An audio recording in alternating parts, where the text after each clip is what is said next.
जय हिंद साथियों, नमस्कार। स्वागत है आप सभी का अपने यूट्यूब चैनल एग्ज़ाम नॉलेज पर। दोस्तों, आज की इस वीडियो में हम बात करने वाले हैं बिहार प्राथमिक शिक्षक भर्ती 3.0 के बारे में।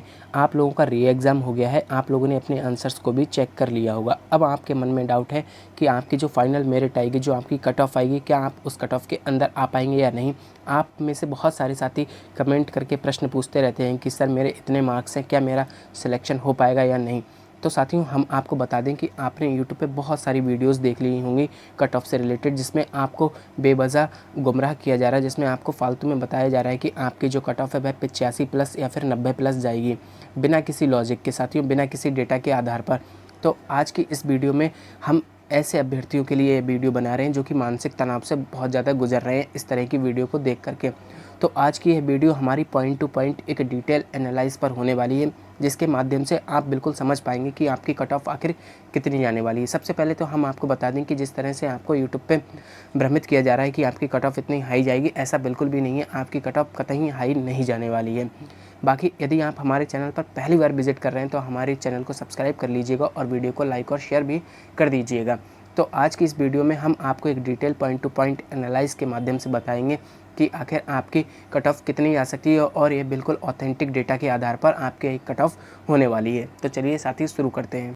तो साथियों, सबसे पहले हम आपके बात कर लेते हैं कि आपकी जो तृतीय चरण की शिक्षक भर्ती आई है प्राथमिक में, आपके जो टोटल पद हैं वह हैं 28,026। तो आपको टोटल जो आपके पद देखने को मिलेंगे 28,026। साथियों, इनको 3 पार्ट्स में डिवाइड किया गया है। पहला है आपका सामान्य वर्ग, दूसरा है आपका उर्दू के लिए, और तीसरा आपका बांग्ला के लिए। तो साथियों, आप लोग जो है पूछते हैं कि पद तो 28,026 थे, लेकिन आप जो एनालाइज़ कर रहे हैं वह आप 21,771 पदों पर कर रहे हैं। तो वह इस कारण कर रहे हैं कि हम जो यह एनालाइज़ करने वाले हैं यह सामान्य वर्ग के लिए करने वाले हैं। इसमें हमने उर्दू और बांग्ला को इंक्लूड नहीं किया है। तो साथियों, इसी के आधार पर आपका एनालाइज़ होने वाला है। तो अभी हम आपको बताने वाले हैं कि जो हम एनालाइज़ करेंगे वह आपका 21,771 पदों पर होने वाला है। तो साथियों, इस पे आपके जो प्राथमिक में कुल आवेदन आए थे वह थे 1,60,644। तो साथियों, यह आपके 3.0 में कुल आवेदन आए थे। इसके बाद हम बता दें आपको कि जो अभी हाल ही में आपका एग्ज़ाम हुआ है, री एग्ज़ाम हुआ है, इसमें टोटल कितने कैंडिडेट हैं जो अपीयर्ड हुए हैं, यानी कि शामिल हुए हैं। तो साथियों, अभी आपको पता है कि कल बीपीएससी के द्वारा एक आंकड़ा जारी किया गया है। उसमें उन्होंने बताया है कि टोटल जो लगभग 5.5-6 लाख अभ्यर्थी थे सभी वर्गों में, वह चाहे 6 से 8 का हो, 9 से 10 का हो, 11 से 12 का हो या फिर 1 से 5 का हो, सभी में मिलाकर लगभग 78% अभ्यर्थी उपस्थित रहे थे। तो साथियों, यह तो आपकी ओवरऑल सभी की बात हो गई। बात करें अगर आपके पीआरटी लेवल पर कितने छात्र शामिल हुए थे री एग्ज़ाम में, तो बता दें आपको कि कहीं कहीं यह डेटा आपको देखने को मिल रहा होगा कि 1,16,188 अभ्यर्थी ने यह परीक्षा आपके दी है। तो कहीं कहीं आपको देखने को मिल रहा होगा कि लगभग 1,30,000 अभ्यर्थी इस परीक्षा में शामिल हुए हैं। तो क्यों ना साथियों, हम अपनी कट ऑफ को जब अच्छे से एनालाइज़ करें तो हम थोड़ा सा अपने लिए डेटा बढ़ा कर ले चलें, जिससे कि बाद में हमको कोई परेशानी ना हो। तो अभी तक किसी के पास भी ऑथेंटिक यह डेटा नहीं है, फिर भी हम अगर आंकड़ों के आधार पर जाएं तो हम मान सकते हैं कि लगभग 1,30,000 के आसपास अभ्यर्थी इस परीक्षा में आपके री एग्ज़ाम में शामिल हुए हैं। तो साथियों, सबसे पहले हम आपको बता दें कि यह जो हमारा डेटा है वह आपका वर्ग 1 से 5 में सामान्य वर्ग के लिए है, और इसमें हम कुल 21,771 पदों पर जो आपका डेटा है उसी को एनालाइज़ करने वाले हैं।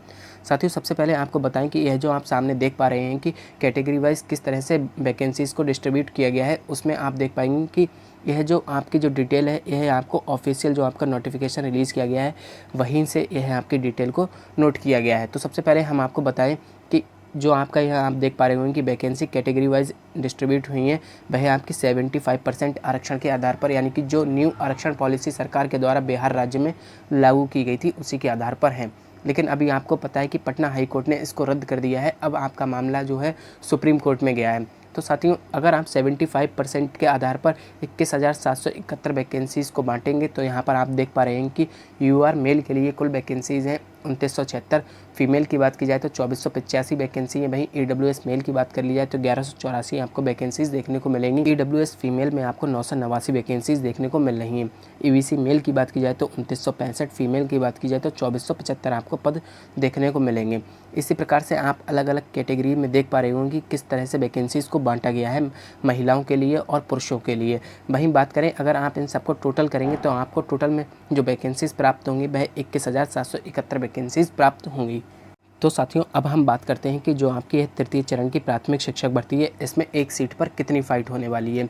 तो जैसा कि अभी आपको आंकड़ों के माध्यम से बताया था कि लगभग 1,30,000 अभ्यर्थी इस परीक्षा में सम्मिलित हुए हैं, जिसमें आप देख पा रहे होंगे कि टोटल जो आपकी वैकेंसीज थी वह थी आपकी 28,026। तो साथियों जो यह आंकड़ा है कि 1,30,000 जो अभ्यर्थी शामिल हुए हैं, इसमें साथियों आप देख पाएंगे कि जो आपके उर्दू और बांग्ला के भी छात्र इसी में सम्मिलित हैं। तो अगर हम मान लें कि उनकी वैकेंसीज़ लगभग 6 से 7 हज़ार के आसपास हैं, आपको देखने को मिलेंगी, लगभग 6-7 हज़ार के आसपास हैं उर्दू और बांग्ला को मिला करके।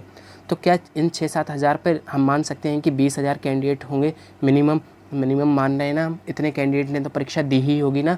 तो उनको अगर हम माइनस कर दें तो आपके सामान्य पर जो अभ्यर्थी जिन्होंने परीक्षा दी है वह लगभग आपको देखने को मिलेंगे 21,000 वैकेंसीज़ पर 1,10,000। इस प्रकार आप एक सीट पर देख पा रहे होंगे तो आपको फ़ाइट देखने को मिलेगी, लगभग 5 कैंडिडेट एक सीट पर ओवरऑल फ़ाइट कर रहे हैं। साथियों इसमें आपके सभी कैटेगरी वाइज और आपके यूआर की वैकेंसीज़ को ऐड करके ही आपको ओवरऑल एक सीट पर फ़ाइट देखने को मिल रही है कि 5 कैंडिडेट ओवरऑल एक सीट पर फ़ाइट कर रहे हैं। अब साथियों हम आपको बता दें कि जिस तरह से आपके 75% आरक्षण के आधार पर वैकेंसीज़ को डिस्ट्रीब्यूट किया गया है, अगर उसी आधार पर हम बताएं आपको कि यूआर की एक सीट पर कितनी फ़ाइट है 3.0 में, तो आप देख पा रहे होंगे कि यूआर के कैंडिडेट्स जो अप्रोक्स होंगे लगभग हम 50% मान लेते हैं कि अगर 1,10,000 हैं तो इसमें अगर आप 40 से 45% अभ्यर्थियों को मानेंगे तो आप देखेंगे कि लगभग 40 से 50,000 जो अभ्यर्थी हैं वह यूआर के होंगे। इसका साथियों सबसे बड़ा रीज़न है कि बिहार के यूआर तो हैं ही इसमें, साथ ही आपको पता है कि भर भर के अदर स्टेट से भी कैंडिडेट इस परीक्षा में सम्मिलित हुए हैं। तो इस प्रकार जो सबसे बड़ा आंकड़ा निकल के आएगा उसमें आप देख पाएंगे कि यूआर के कैंडिडेट सर्वाधिक होने वाले हैं। तो इस तरह से आपको लगभग देखने को मिलेगा कि 1,10,000 में से हम मोटा माटी मानकर चल सकते हैं कि 40 से 50,000 अभ्यर्थी ऐसे होंगे जो कि आपके यूआर के हैं।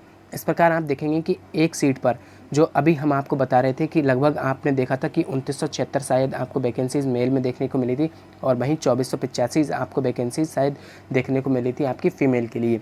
इस प्रकार आप देख पाएंगे कि लगभग शायद 5,500 के आसपास अप्रॉक्स 5400 के आसपास वैकेंसीज़ आपकी ये हो रही होंगी। तो इन 5400 वैकेंसीज़ पर जो आपके फ़ाइट करने वाले अभ्यर्थी होंगे वह 40,000 से 50,000 के आसपास होंगे। तो लगभग आप मान सकते हैं कि एक सीट पर अभी जो 75% आरक्षण के हिसाब से यानी कि 5461 सीट पर लगभग 40 से 50,000 अभ्यर्थी अभी फाइट कर रहे हैं। तो इस प्रकार आप देख पाएंगे कि एक सीट पर हम मान सकते हैं कि 8 से 9 कैंडिडेट आपस में फाइट करने वाले हैं। तो साथियों यह 3.0 में आप देख पा रहे हैं यूआर के लिए अगर एक सीट पर आप अप्रोक्स फाइट निकालेंगे कैंडिडेट की तो एक सीट पर 8 अभ्यर्थी आपस में दावेदारी पेश कर रहे हैं और वहीं ओवरऑल आपको देखने को मिलेगा कि 5 कैंडिडेट आपस में दावेदारी पेश कर रहे हैं। अब साथियों यहाँ पर आपको एक महत्वपूर्ण तरीके से ध्यान देना होगा कि जो आपका यह अभी आरक्षण वाला मुद्दा चल रहा है, अगर आपका ओल्ड वाला यानी कि पुराना आरक्षण पॉलिसी जो कि आपके 1.0 में लागू की गई थी, अगर उसी आधार पर आपका यह 3.0 में भी परीक्षाओं का जो रिजल्ट है दिया जाता है तो आप देख पाएंगे कि लगभग 50% आरक्षण आपका लागू हो जाएगा। इस प्रकार आपको यूआर की जो कुल सीट्स हैं आपको देखने को मिलेंगी कि लगभग 10,800 यूआर की कुल सीट्स होने वाली हैं। ऐसे में अगर हम इनको महिलाओं में और पुरुषों की सीट्स में डिवाइड करेंगे तो आप देख पाएंगे कि पुरुष के लिए जो सीट होंगी वह लगभग 5300 से 5500 के आसपास हो सकती हैं। वहीं महिलाओं की बात की जाए तो 5,000 से 5200 के आसपास यह सीट हो सकती हैं। तो साथियों अगर 50% आपका आरक्षण लागू हो जाता है तब आपको बहुत ज़्यादा सीट्स में यूआर के लिए इजाफा देखने को मिलेगा। अभी आपने जो देखा था कि 21,771 जो टोटल सीट हैं यह आपकी डिवाइडेड थी 75% आरक्षण पर। अगर इसमें 50% आरक्षण को लागू किया जाता है तो यूआर की तो सीट्स बढ़ जाएंगी, लेकिन साथियों यहाँ पर आप देख पाएंगे कि जो बैकवर्ड क्लासेस को जो 65% आरक्षण दिया जाएगा उसी आरक्षण को काट करके आपको यानी कि उनकी वैकेंसीज़ को काट करके आप देख पाएंगे कि यूआर की वैकेंसीज़ को बढ़ाया जाएगा। तो साथियों यह पॉइंट आपको ध्यान रखना है। इस प्रकार आप देखेंगे कि अगर 50% आरक्षण पर आपका यह रिजल्ट आता है जिसकी संभावना 90% है, तो इस प्रकार आप देखेंगे कि यूआर की एक सीट पर तब आपको फाइट देखने को मिलेगी, लगभग 5 से 6 अभ्यर्थी आपस में फाइट कर रहे होंगे। तो साथियों अभी आपने देखा है कि अगर आपके पुराने वाले यानी कि न्यू वाले जो आपका रिजर्वेशन पॉलिसी अगर 75% वाला रहता है तब आपको एक सीट पर 8 से 9 कैंडिडेट आपस में फाइट करते हुए देखने को मिलेंगे। अगर 50% आपका आरक्षण लागू होता है तब आपको एक सीट पर 5 से 6 अभ्यर्थी ही फाइट करते हुए देखने को मिलेंगे। तो यह काफ़ी ज़्यादा कमी आएगी आपकी अगर 50% आरक्षण आपका लागू होता है। इससे क्या हुआ, कंपटीशन का लेवल थोड़ा सा यूआर के लिए भी कम हो जाएगा। चलिए साथियों इसके बाद हम अपने आगे के डेटा को देख लेते हैं। अभी साथियों यहाँ पर एक ध्यान देने योग्य बात है कि अभी जो आपने आंसर की को चेक किया है यूट्यूब से, और जो आपकी ऑफिशियल आंसर की जारी की जाएगी बीपीएससी द्वारा, उसमें आपको 4 से 5 नंबर का मिनिमम डिफरेंस देखने को मिलेगा ही मिलेगा। यानी कि आपके या तो 4 से 5 नंबर बढ़ भी सकते हैं और 4 से 5 नंबर आपके कम भी हो सकते हैं। तो आप इसका अनुमान अपने साथ लेकर के चलेंगे अपने मार्क्स में। यानी कि अगर आपके जैसे कि मान लीजिएगा 80 आपका अभी स्कोर हो रहा है, तो आप मान सकते हैं कि बढ़ कर के आपका स्कोर 83-84 भी हो सकता है, और हो सकता है साथियों आपका स्कोर घट करके 76-77 के आसपास भी आ सकता है। तो यह बात आपको अभी लेकर के चलनी होगी। तो साथियों अब हम थोड़ा सा बीपीएससी ट्री 1.0 और ट्री 2.0 के डेटा को एनालाइज कर लेते हैं। आपको ये डेटा आंकड़े अच्छे से समझ लेने हैं, जिससे कि आपको पता चल जाएगा कि आपकी कट ऑफ कितनी जाने वाली है और किस तरह से आपकी कट ऑफ बनने वाली है। तो सबसे पहले हम बात करेंगे 1.0 के बारे में। टोटल आपकी वैकेंसीज थी लगभग 80,000 के आसपास। कुल जो शामिल अभ्यर्थी हुए थे वह लगभग 3.5 लाख थे बीएड को बाहर करने के बाद। एक सीट पर आप फाइट देख पा रहे होंगे। ओवरऑल 4 से 5 अभ्यर्थी इन्होंने फाइट की थी एक सीट के लिए। वहीं बात करें यूआर में मेल और फीमेल के लिए टोटल पद थे 26,000 प्लस। और अगर हम माने कि 3.5 लाख में से टोटल जो यूआर के कैंडिडेट रहे होंगे वह 1 से 1.5 लाख तो रहे ही होंगे, यानी कि यूआर बिहार के और प्लस अदर स्टेट के कैंडिडेट। तो आप देख पा रहे होंगे कि अगर हम 26,000 सीट पर 1 से 1.5 लाख अभ्यर्थियों के बीच में फ़ाइट निकालेंगे तो आपको 5 से 6 अभ्यर्थी एक सीट पर फाइट करते हुए देखने को मिलेंगे। तो इस प्रकार आप देखेंगे कि 1.0 में जो आपकी कट ऑफ गई थी यूआर मेल के लिए वह 67 गई थी, फीमेल के लिए 57 गई थी। बाकी आप अदर कैटेगरीज़ में अपनी अपनी कट ऑफ को देख सकते हैं। हालांकि आपको याद रखने की ज़रूरत है मेल और फीमेल की। तो साथियों यह आंकड़ा हो गया आपका 1.0 का। अब थोड़ा सा 2.0 के आंकड़े को भी समझ लेते हैं। बात करेंगे सबसे पहले तो टोटल आपकी जो वैकेंसीज थी 1089 वैकेंसीज थी। साथियों 9400 प्लस आपकी वैकेंसीज आई थी। तो आप लोग बाद में मत कहिएगा कि 9400 प्लस थी, आप लोग अच्छे से समझ लीजिएगा। तो 9400 प्लस आपकी वैकेंसीज ज़रूर थी, लेकिन जो 1089 वैकेंसीज थी यही आपकी सिर्फ और सिर्फ फाइट करने वाली वैकेंसीज थी, क्योंकि बाकी जो वैकेंसीज थी वह एससी और एसटी की महिलाओं के लिए रिजर्व थी। तो इस प्रकार आप देखेंगे कि लगभग जो अभ्यर्थी शामिल हुए थे 2.0 में 1 लाख से अधिक अभ्यर्थी शामिल हुए थे। तो आप देख पा रहे होंगे कि एक सीट पर ओवरऑल आपको फाइट देखने को मिली थी 11 से 12 अभ्यर्थियों के मध्य में। अगर हम सिर्फ और सिर्फ यूआर की बात करें, यूआर की सीट पर कितनी फ़ाइट रही होगी, तो 1089 सीट पर आपको फ़ाइट देखने को मिलेगी। तो साथियों इस पर सिर्फ और सिर्फ यूआर यानी कि बिहार का यूआर और अदर स्टेट का कैंडिडेट उन्होंने ही फाइट नहीं की थी। बाकी के बिहार के जितने भी मेल और फीमेल थे एससी एसटी को छोड़ करके, उन सभी कैंडिडेट ने इसी 1089 वैकेंसीज़ पर फाइट की थी। तो इस प्रकार आप अगर मिनिमम फाइट भी निकालेंगे ना 2.0 के लिए, तो आपको देखने को मिलेगा कि लगभग 70 से 80 कैंडिडेट एक सीट पर फाइट कर रहे थे। इसी कारण आपकी जो एक कॉमन कट ऑफ लगाई गई थी, आप देखेंगे कि UR female EWS BC EBC की आपको कट ऑफ देखने को नहीं मिली थी। एक कट ऑफ आपको 89 देखने को मिली थी यूआर की। तो आई होप आप लोगों को यह आंकड़ा समझ आ गया होगा। जबकि बात की जाए कि 1089 पद आपके ज़रूर जारी किए गए थे, लेकिन आपका जो 2.0 का जो रिज़ल्ट है वह आपको 200 से कम सीटों पर देखने को मिला था, यानी कि 30% से भी कम सीटों पर आपका यह रिज़ल्ट जारी किया था। फिर भी हम मान लेते हैं कि मान लीजिए आपका रिज़ल्ट 200 से 300 सीटों पर ही जारी किया गया होगा, तब भी आपकी कट ऑफ 89 गई थी। तो आप देख पा रहे होंगे कि अगर 1 लाख अभ्यर्थी शामिल होता है और वह परीक्षा देता है तो आपकी कट ऑफ 120 में से फिर भी 89 ही जाती है। तो यह बात आपको समझनी ज़रूरी है। तो साथियों अब हम जो आपके तीनों चरण की जो शिक्षक भर्ती हुई हैं प्राथमिक में, उनके डेटा को कंपेयर कर लेते हैं। इससे आपको बहुत अच्छे तरह से समझ आ जाएगा। सबसे पहले हम बात करते हैं कि आपका जो ओवरऑल एक सीट पर फाइट की बात की जाएगी पीआरटी लेवल 1 पे जो आपका एग्जाम हुआ था फर्स्ट फेज का। तो यहाँ पर आप देख पा रहे होंगे कि जो ओवरऑल एक सीट पर फाइट कर रहे थे वह थे 4 से 5 अभ्यर्थी। वहीं आपका जो 2.0 की वैकेंसी आई थी उसमें आपको फाइट करते हुए देखे थे 11 से 12। वहीं जो अभी आपका चल रहा है थर्ड फेज़ की वैकेंसी, यहाँ पर आपको देखने को मिल रहे हैं 5 से 6 अभ्यर्थी। अब बात करते हैं इसके बाद में, अगर हम यूआर की बात करें तो यूआर में आपको फर्स्ट फेज़ में देखने को मिले थे 5 से 6 अभ्यर्थी आपस में फ़ाइट कर रहे थे। वहीं 70 से 80 अभ्यर्थी फाइट कर रहे थे आपस में 2.0 में। अब बात करें अगर 75% आरक्षण को लेकर चलेंगे, तब आपको अभी जो आपकी वैकेंसीज चल रही रनिंग में यानी कि थर्ड फेज़ की, तब आपको यूआर की एक सीट पर फाइट देखने को मिलेगी 7 से 8 अभ्यर्थियों की। और अगर हम 50% यानी कि पुराना आरक्षण लागू कर देंगे, तब आपको एक सीट पर फाइट देखने को मिलेगी 5 से 6। तो यहाँ पर आपको किन का आंकड़ा ज़्यादा मैच होता हुआ दिख रहा है? साथियों यहाँ पर आपको देखने को मिल रहा होगा कि 2.0 का जो आंकड़ा है और 3.0 का जो आंकड़ा है, इसमें ज़मीन आसमान का फ़र्क है। आपको ज़मीन आसमान का फ़र्क देखने को मिल रहा होगा। इसी प्रकार से आपको कट ऑफ में भी ज़मीन आसमान का फ़र्क आपको देखने को मिलेगा। जबकि आप देख पा रहे होंगे कि 1.0 का जो डेटा है और 3.0 का जो डेटा है वो लगभग आपस में मैच कर रहा है। यहाँ आपको दिख रहा होगा कि यह लगभग आपस में मैच कर रहा है। तो इसके आधार पर आपकी कट ऑफ कैसे निर्धारित होगी, क्या आपकी कट ऑफ जा सकती है, उसके बारे में भी विस्तृत चर्चा कर लेते हैं।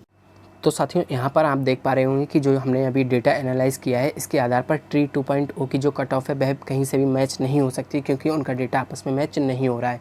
जबकि आपने देखा है कि बाकी जितने भी एजुकेशन के चैनल हैं और जो भी यूट्यूबर्स हैं जो आपकी कट ऑफ ट्री 2.0 के आधार पर डिसाइड कर रहे हैं, उन लोगों ने बिल्कुल भी एनालाइज नहीं किया, बिल्कुल भी डेटा को नहीं देखा है, जिसके आधार पर वो आपकी कट ऑफ को इतने ज़्यादा हाई बता रहे हैं। तो अभी आप लोग अच्छे से समझ गए होंगे कि जिस प्रकार से आपकी ट्री 2.0 में कट ऑफ हाई गई थी वैसे आपकी कट ऑफ नहीं जाने वाली है। जबकि अभी आपने देखा कि 1.0 का जो डेटा है और 3.0 का जो डेटा है वह लगभग आपका 90% डेटा जो ऐसा है जो कि आपस में मैच कर रहा है, तो आप लोग कट ऑफ आराम से निर्धारित कर सकते हैं। इसके बाद बात करेंगे साथियों, अब आप देख पाएंगे कि हम बात करेंगे कि एग्ज़ाम लेवल का। तो फर्स्ट फेज़ का एग्ज़ाम हो, चाहे सेकंड फेज़ का एग्ज़ाम हो, चाहे आपका थर्ड फेज़ का एग्ज़ाम हो, अगर लेवल की बात की जाए तो आपको सारे लेवल इक्वल ही देखने को मिलेंगे। वहीं बात करें अगर हम यहाँ पर, तो आपको +1 लेवल देखने को मिल सकता है फर्स्ट फेज़ में, क्योंकि वह आपका एक सरप्राइज़ एग्ज़ाम था। इससे पहले कभी आपका एग्ज़ाम नहीं हुआ था जिसमें आपको 5 ऑप्शंस देखने को मिले हों, ना ही आप लोगों ने इस तरह की तैयारी की थी। क्योंकि बाद में आने वाले एग्ज़ाम में जब हम प्रीवियस ईयर के क्वेश्चंस को देख लेते हैं तो काफ़ी हमको आइडिया हो जाता है।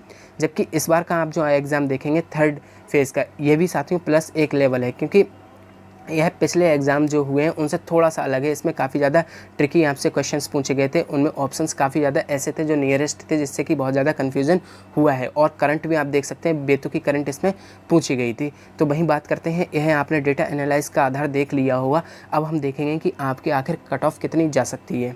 तो साथियों, एक एक्सपेक्टेड कट ऑफ को बताने से पहले हम आपको एक बात बता देते हैं कि आपको अभी जो हमने डेटा बताया है उसमें आपको यूआर में थोड़ी ज़्यादा फाइट देखने को मिल रही होगी, और इसका रीज़न आपकी कट ऑफ पर भी पड़ने वाला है। यानी कि आपकी जो कट ऑफ बनेगी उसमें आपको यूआर में फाइट देखने को मिलेगी। बाकी बात करें हम कि आप देख पा रहे होंगे कि बिहार के जो रिजर्व कैटेगरी के बच्चे हैं वह लगातार सिलेक्ट होते जा रहे हैं, वह चाहे आपकी फ़ेज़ 1 की भर्ती हो या फ़ेज़ 2 की भर्ती हो। तो साथियों, अभी वहाँ की जो संख्या है, तो आप देख पा रहे होंगे कि मान लीजिए अगर बिहार में रिजर्व कैटेगरी के 100 बच्चे हैं, तो इनमें से साथियों कम से कम आप देख पा रहे होंगे कि 40 से 50 बच्चे ऐसे हैं होंगे 40 से 50 बच्चे ऐसे होंगे कि जो कि फ़र्स्ट फेज़ में सिलेक्ट हो गए हैं। उसके बाद में लगभग 10 से 12 बच्चे ऐसे होंगे जो कि आपके सेकंड फेज़ में सिलेक्ट हो गए होंगे। तो इस प्रकार आप देख पा रहे होंगे कि लगातार बिहार में जो रिजर्व कैटेगरी के बच्चे हैं उनकी संख्या में गिरावट ही आ रही है। तो ऐसे में आपको कट ऑफ में भी गिरावट देखने को मिलेगी। यानी कि बिहार की रिजर्व कैटेगरी की जो कट ऑफ है वह आपको फ़ेज़ 1 की कट ऑफ को मैच करते हुए भी देखने को मिल सकती है। इसमें कोई अचंभित होने वाली बात नहीं होगी। वहीं बात करें साथियों, हम आपको बताएं कि आपके जो बीपीएससी के द्वारा रिज़ल्ट जारी किया जाता है, अगर बीपीएससी 1 कैंडिडेट 1 रिज़ल्ट जारी कर दे तो हम आपको बता सकते हैं कि आपकी यह जो कट ऑफ है, चाहे वो यूआर के लिए हो या फिर आपकी रिजर्व कैटेगरी की हो, जितना सभी लोग अनुमान लगा रहे हैं, जितना हम भी अनुमान लगा रहे हैं, उससे भी आपको कट ऑफ ये कम देखने को मिल सकती है। तो साथियों, सभी लोगों को एक अभियान चलाना चाहिए और बीपीएससी के द्वारा यह कहना चाहिए, बीपीएससी को यह बात पहुँचाई जानी चाहिए कि वह 1 कैंडिडेट 1 रिजल्ट को जारी करे, जिससे कि अधिक से अधिक अभ्यर्थियों को फ़ायदा हो सके। वरना क्या होता है कि वैकेंसीज़ खाली हो जाती हैं और यह एक आंकड़ा प्रदर्शित कर देते हैं कि हमने इतनी वैकेंसीज़ को फिल किया, जबकि ऐसा नहीं होता है। जो वैकेंसीज़ खाली रह जाती हैं वह वैकेंसीज़ अगली वैकेंसीज़ में ऐड हो जाती हैं और इनका तो आंकड़ा बढ़ता रहता है, लेकिन अभ्यर्थियों को नौकरी नहीं मिल पाती है। तो साथियों, यह बात हो गई। बाकी अगर आपको हमारा यह एनालाइज पसंद आ रहा हो तो प्लीज़ हमारे चैनल को सब्सक्राइब करते चलिएगा और वीडियो को लाइक और शेयर भी कर दीजिएगा। तो साथियों, जिस प्रकार से अभी आपने हमारा डेटा देखा, जिसमें हमने 1.0 का और 3.0 का डेटा आपको बताया, लगभग 90% मैच कर रहा है। फिर भी हम कह रहे हैं कि आपका 1 का जो एग्ज़ाम है वो पहली बार हुआ था और आप लोगों को आइडिया नहीं था। अभी आपके सामने 3 एग्ज़ाम गुजर चुके हैं, जो कि आपका एक एग्ज़ाम कैंसिल भी हो चुका था। उससे आप लोगों को आइडिया हो गया कि बीपीएससी किस तरह से प्राथमिक में क्वेश्चन पूछती है। आप लोगों की तैयारी भी थोड़ी सी बेहतर हुई होगी। तो इस आधार पर हम आपसे कह सकते हैं कि थोड़ा सा कॉम्पिटिशन भी बढ़ा है और अब तैयारी भी बेहतर हो गई होगी। तो आपकी जो कट ऑफ पहले 67 गई थी, जबकि डेटा का लगभग बेस सेम है, तो आप देख पाएंगे कि हम मान लेते हैं कि आपकी जो कट ऑफ 1.0 में गई थी उससे 5 से 7 मार्क्स ज़्यादा जा सकती है। फिर भी हम इस डेटा को थोड़ा सा बढ़ा करके लेते हैं, मान लेते हैं कि आपकी यह कट ऑफ 10 से 12 नंबर भी ज़्यादा जा सकती है। तो इस प्रकार आप देखेंगे कि यूआर मेल की जो कट ऑफ है हमारे द्वारा जो बताई जा रही है, साथियों इससे कम तो जा सकती है, इससे ज़्यादा जाने के बिल्कुल भी चांसेस नहीं हैं। तो यूआर मेल के लिए जो आपकी कट ऑफ रहने वाली है वह 77 से 80 के मध्य रहने वाली है। और साथियों, आपको बता दें कि यह जो कट ऑफ है यह 75% रिजर्वेशन पर आधारित है। अगर इसको 50% बढ़ाया जाता है तो आपकी ये कट ऑफ और भी कम हो सकती है। वहीं यूआर फीमेल की बात करें तो 67 से 70 के मध्य आपकी कट ऑफ रह सकती है। ईडब्ल्यूएस मेल की बात की जाए तो आपकी कट ऑफ 70 से 72 के मध्य रह सकती है। फीमेल की बात की जाए तो आपकी कट ऑफ 62 से 65 के मध्य रहेगी। जबकि हम आपको बताएं कि जो रिजर्व कैटेगरी हैं बिहार की, इनकी कट ऑफ जो हम बता रहे हैं इससे लगभग आप मान सकते हैं 4 से 5 नंबर भी कम रह सकती है। सॉरी, माइनस में 4-5 नंबर आप कर सकते हैं, माइनस से 4 से 5 नंबर आपकी कट ऑफ और कम जा सकती है, जो हम कट ऑफ अभी आपको बता रहे हैं। तो ईडब्ल्यूएस फीमेल की आपकी कट ऑफ 62 से 65 के मध्य हमारे अनुमान से रह सकती है, इससे भी कम जा सकती है। ईबीएस मेल की बात की जाए तो ईबीसी मेल में आपको 67 से 70 के मध्य देखने को मिलेगी। ईबीसी फीमेल की बात की जाए तो 60 से 62 के मध्य।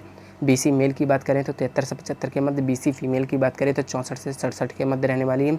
एससी की बात करें तो मेल में 55 से 60 के मध्य आपको देखने को मिल सकती है। वहीं एसटी के लिए आपकी कट ऑफ 53 से 55 के आसपास जा सकती है। वहीं एससी और एसटी फीमेल की बात करें तो आप लोगों का एक महिलाओं के लिए पासिंग क्राइटेरिया है, जिसमें आपको 39 मार्क्स लाने होते हैं। अगर यदि आपने यह क्राइटेरिया पार कर लिया तो आप लोग निश्चिंत रहिएगा, आप लोग निश्चित तौर पर सफल हो जाएंगे, यानी कि सिलेक्ट हो जाएंगे। तो साथियों, यह जो हमने अभी आपको कट ऑफ बताई है, यह हमने 75% आरक्षण पर निर्धारित की है। अगर आपका आरक्षण 50% वाला लागू होता है तब आप देख पाएंगे कि यूआर की जो कट ऑफ होगी उसमें आपको 2 से 3 मार्क्स की गिरावट देखने को मिल सकती है, यानी कि जो आपकी कट ऑफ है वह 75 से भी कम जा सकती है, यानी कि 75 से कम भी हो सकती है और 75 से 77 के मध्य हमारा अनुमान है कि आपकी कट ऑफ फिर रहने वाली है। तो साथियों, यदि आपको हमारी यह कट ऑफ वाली वीडियो पसंद आई हो तो वीडियो को ज़रूर अपने दोस्तों के पास शेयर कर दीजिएगा और लाइक और शेयर भी कर दीजिएगा वीडियो को, और हमारे चैनल को भी सब्सक्राइब कर लीजिएगा। धन्यवाद।